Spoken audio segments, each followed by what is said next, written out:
अधिकतरस्तेषाम् अव्यक्तासक्तचेतसाम् अव्यक्ता हि गतिर्दुःखं देहवद्भिरवाप्यते।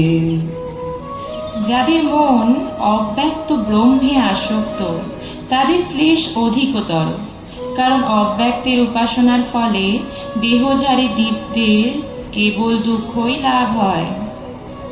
ये तु सर्वाणि कर्माणि मयि सन्न्यस्य मत्पराः अनन्येनैव योगेन मां ध्यायन्त उपासते तेषाम् अहं समुद्धर्ता मृत्युसंसारसागरात् भवामि न चिरात् पार्थ मय्यावेशितचेतसा।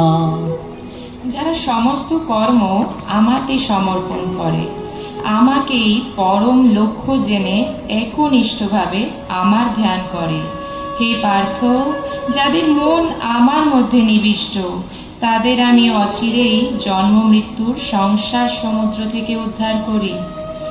मय्येव मनाधत्स मयि बुद्धिं निवेशय निवसिष्यसि मय्येव अत ऊर्ध्वं न संशयः।